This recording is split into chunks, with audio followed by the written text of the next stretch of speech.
내 기도가 좌절될 때라는 제목으로 우리 하나님 말씀을 묵상하도록 하겠습니다. 자, 오늘 이제 다윗이 낳은 아이가 이제 하나님이 치셔서 죽게 되는, 그리고 거기에 다윗이 반응하는, 그리고 또 다윗이 출전하지 않아서 이제 또 우리아를 죽이는, 계획적으로 이제 죽여야 되는 과정 가운데 좀 이제 잠깐 패했던 그 전쟁을 다시 이제 마무리하는 그 장면이 나오고 있습니다. 자, 이제 아이가 죽게 되는데 하나님이 그 아이를 이제 죽이기로 원래 작정을 하셨습니다. 그것이 하나님의 뜻이었어요. 이제 어제 본문이지만 14절을 보시면 14절에 이제 이렇게 되어 있죠. 14절에 뭐라고 되어 있습니까? 14절에 이 일로 말미암아 여호와의 원수가 크게 비방할 거리를 얻게 하였으니 당신의 낳은 아이가 반드시 죽으리다. 이렇게 하나님이 정하셨습니다. 자, 그리고 이제 하나님이 치셔서 아이가 매우 이제 아프게 되고 이제 죽어가는 과정 가운데 있는데, 자, 다윗이 이제 이때 어떻게 해야 되겠습니까? 어차피 죽을 거니까 기도를 하지 않고 뭐 어차피 죽을 거 이렇게 해야 되겠습니까? 그게 이제 아니죠. 심정이 그런 게 아니잖아요. 그래서 다윗은 아이를 위하여서 금식하며 기도합니다. 베옷을 입고 슬픔을 표현하고 그리고 하나님 앞에 금식했다라고 이야기를 합니다. 그리고 16절에 보니까 밤새도록 땅에 엎드렸다 이렇게 이야기를 하고, 주변에서 먹으라고 이렇게 권면을 해도 먹지 않는 그런 일을 했고, 아이가 이제 7일 만에 죽었기 때문에 7일 온전히 금식했는지는 잘 모르겠지만 어쨌거나 7일 동안 슬픔 가운데 하나님 앞에 나아가 기도했다라고 하는 것입니다. 자, 하나님이 뜻이 그러하더라도 하나님 앞에 다윗이 어떻게 기도했겠습니까? 하나님, 죄는 내가 지었는데 아무 잘못 없는 아이를 치십니까? 하나님, 저를 치시고 아이를 용서해 달라고 아마 하나님 앞에 그렇게 기도를 했을 거예요. 자, 어떻게 하나님의 뜻을 분명히 알면서도, 아이가 죽을 것을 알면서도 이렇게 기도할 수 있을까요? 그것은 우리가 하나님 앞에 신앙생활하는 것은 운명을 따라 하는 것이 아니고 인격적인 하나님을 신뢰하면서 신앙생활을 하는 것이기 때문입니다. 하나님이 그렇게 정하셨다 할지라도 다윗이 이제 나중에 뭐라고 하냐면 하나님이 혹시 나를 불쌍히 여기셔서 하나님이 그렇게 말씀하셨지만 다시 혹시 돌이키지는 않을까라고 하는 그 하나님의 인격적인 그것을 신뢰하고 다윗이 기도했다라는 거예요. 다윗은 하나님을 그런 면에서 참 잘 아는 그런 사람이었습니다. 나중에도 나오지만 하나님 앞에 징계를 받을 때 이제 선택하라고 할 때 다윗은 하나님은 긍휼이 많으시기 때문에 나는 사람의 손에 떨어지기보다는 하나님의 손에 떨어지는 게 낫다라고 하는 이 다윗의 하나님을 알았기 때문에 할 수 있는, 그래서 우리는 하나님을 참 잘 아는 것이 필요합니다. 자, 그런데 하나님이 다윗의 원하는 대로 하지 않으시고 애초에 정하신 대로 아이를 데려가십니다. 18절에 이래 만에 그 아이가 죽으니라 이렇게 이야기를 하죠.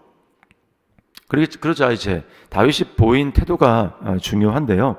그러자 딱 깨끗이 딱 포기를 하는 겁니다. 뭐 감정에 연연하거나 하지 않고, 그전에는 슬퍼하면서 하나님 앞에 눈물을 흘리며 금식하며 그렇게 기도하지만 아이가 죽으니까 어떻게 합니까? 19절에 보니까 다윗이 그의 신하들이 서로 수군거리는 것을 보고 그 아이가 죽은 줄을 다윗이 깨닫고 그의 신하들에게 묻되 아이가 죽었느냐 하니 대답하되 죽었나이다 하는지라. 자, 그러자 다윗이 보이는 반응이 이제 20절에 다윗이 땅에서 일어나 몸을 씻고 기름을 바르고 의복을 갈아입고 여호와의 전에 들어가서 경배하고 왕궁으로 돌아와 명령하여 음식을 그 앞에 차리게 하고 먹은지라.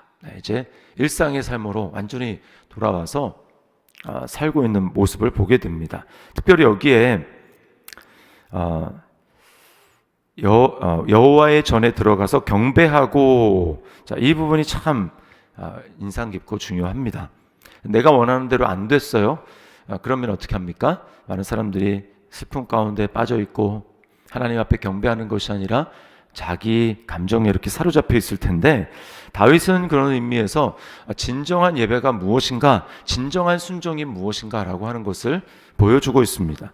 하나님이 뜻을 정하시고 내 뜻이 하나님 앞에 내 뜻이 관철되지 않고 좌절되었을 때 어떤 모습을 보일 것인가? 하나님은 예배했다고.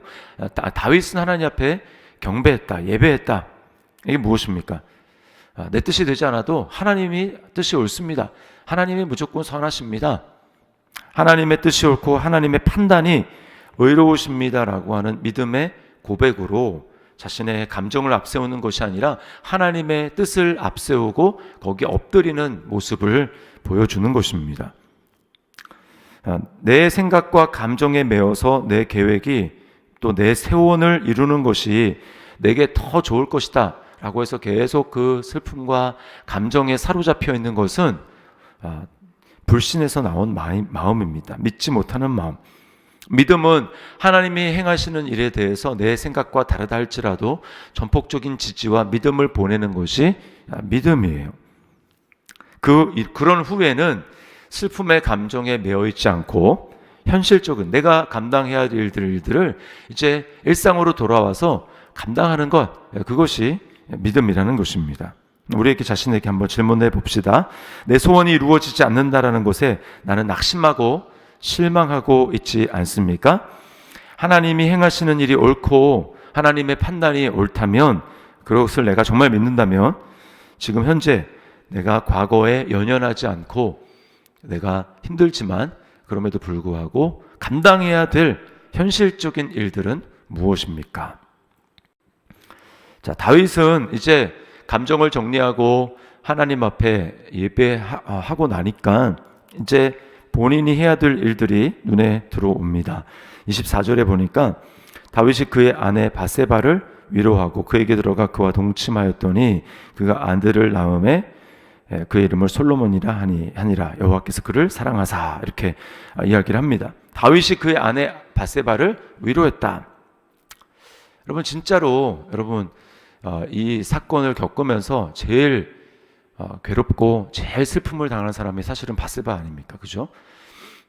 뭣도 모르고 있는데 바세바는 얼마나 괴로웠을 겁니까? 원했는지는 모르겠지만 갑자기 왕에게 소환을 당해서 간음을 행하게 되고 또 그 와중에서 남편은 죽게 되고, 이제 다윗이 나중에 바세바에게 여기는 성경이 안 나오니까 우리가 이제 상상을 해봐야 되는데, 우리아가 죽었다라는 사실, 그리고 이제 다윗이 어떻게 했는지를 솔직하게 얘기했는지 안 했는지 잘 모르겠어요. 자기 때문에 당신의 남편이 죽게 됐다라고 하는 것을 말했는지, 그리고 이 사실을 알고 있는 요압에게 비밀로 하라고 입막음을 시켰는지 안 했는지 잘 모르겠어요. 그러나 남편이 죽었고 얼마나 괴롭겠습니까? 그리고 아들도 이제 다윗과의 관계에서 낳은 아들도 죽었습니다. 그 아들이 어떻게 해서 낳은 아들이었든지는 상관없이 죽었다. 하나님이 10달 동안 품은 아이를 일주일 만에 죽게 하셨다. 이거 엄청난 충격이었을 것입니다. 그리고 죄책감을 가졌을 거예요. 내가 거절을 하지 못해서 나 때문에 아이가 죽는구나 라고 하는 이 생각 때문에 엄청난 이 죄책감과 우울함 가운데 있었을 것입니다. 자, 그런데 이 자기 계획에 연연하지 않고 자신의 뜻에 이렇게 연연하지 않고 하나님께 예배하고 나서 눈을 돌리니까 이제 그렇게 자신보다 훨씬 괴롭고 슬퍼하고 있는 바세바가 눈에 들어오는 것입니다. 내 생각과 감정에서 벗어날 때 여러분 주변에 고통받고 있는 사람들이 눈에 들어오게 되어 있습니다. 계속해서 내 감정에만 매여 있으면 우리는 주변에 고통받고 또 위로가 필요한 사람들을 보지 못하고 그를 도울 수가 없는 것입니다. 내 뜻을 고집하면 안 보이는 거예요. 자, 적용해 보겠습니다. 내 생각과 내 감정, 내 고통에서 눈을 돌려 나보다 더 아파하고 또 괴로워하고 있는, 그래서 위로가 필요한 그런 사람은 누구입니까? 자, 이제 하나님께서 다윗을 통해서 다윗을 위로하실 뿐만 아니라 또 다윗을 통해서 하나님 회복시키시는 것을 보게 하십니다. 하나님이 이제 새로운 태의 문을 여셨고 동침하고 그리고 솔로몬이라고 하는 아들을 주셨어요. 하나님이 그를 사랑하셨다고 이야기를 합니다. 그리고 25절에 선지자 나단을 보내 그의 이름을 여디디아라 하시니 이는 여호와께서 사랑하셨기 때문이더라. 여디디아라는 말은 여호와께 사랑을 입었다라고 하는 뜻입니다. 우리가 이제 여기서 좀 생각해 볼 것은 하나님은 회개하고 돌이키고 이제 하나님 앞에 정상적으로 관계가 회복된 사람들을 향해서 하나님은 하나님의 위로와 회복과 또 내가 너를 사랑한다 라고 하시는 하나님의 음성을 우리에게 들려주신다라는 거죠. 이 아들을 낳게 하심으로 하나님의 말씀을 전해주는 거예요. 그 아들의 이름을 사랑을 입은 자다라고 하는 그 말을 통해서 하나님이 이 모든 관계를 회복시키는 거구나 라고 하는 것을 이제 깨닫게 되는 것이죠. 우리에게 적용을 해보면 여러분 이제 우리도 여디디아입니다. 우리도 하나님의 사랑을 받은 사람이죠. 근데 우리는 사실은 우리의 행함 때문에 하나님의 여디디아 사랑받는 사람이 된 것이 아니고 사실은 진정한 의미에서 여디디아는 딱 한 분밖에 없어요. 예수 그리스도밖에 없습니다. 자신의 행함으로 하나님으로부터 사랑을 받고 율법을 성취하시고 완전한 의를 이루신 예수님 외에는 사실은 여디디아가 없어요. 그래서 예수님이 공생애를 하실 때 몇 번이나 하나님은 음성으로 너는 내 사랑하는 아들이다 이렇게 말씀을 하시지 않습니까? 진정한 여디디아는 예수 그리스도고 우리는 뭐라고 말씀합니까? 성경에서 우리는 여디디아가 아니라 하나님의 진노의 자식이다 라고 말씀을 합니다. 우리는 불순종을 했고 진노의 자식이에요. 근데 우리가 어떻게 여디디아가 되었습니까? 진정한 여디디아이신 그리스도께서 우리를 대신해서 진노의 자리, 하나님 앞에 진노의 자리로 나가서 하나님의 진노를 감당하셨고 그러므로 말미암아 우리가 그 은혜와 사랑 안에서 하나님의 은혜를 입은 것이죠. 우리가 그래서 여디디아가 된 것입니다. 그래서 예수 그리스도 안에 있는 사람들에게는 이제는 정죄함이 없어요. 그리고 하나님이 우리를 향해서 예수님만 들으셨던 너는 내 사랑하는 아들이다. 내가 너를 기뻐한다. 라고 하는 음성을 우리가 듣게 된 것입니다. 우리는 이 사실을 기억하고 하나님과의 관계 속에서 이제 확신하면서 매일의 삶 가운데 이제 관계가 회복된 자로 내가 사랑을 입은 자로 사랑을 입은 자처럼 그 믿음을 가지고 하나님 앞에 나아가는 것이 중요합니다. 그리고 실제로 하나님과의 그런 관계 속에서 정말 하나님이 나를 사랑하신다는 것을 내가 누리고 또 하나님과의 평화로운 관계, 화평한 관계, 막힘이 없는 관계, 거리낌이 없는 관계를 계속해서 유지하고 살아가는 것이 믿음으로 살아가는 방법이죠. 예수님을 의지해서.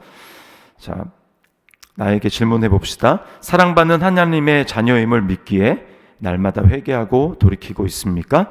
하나님과 화평한 관계, 친밀한 관계를 누리고 있습니까?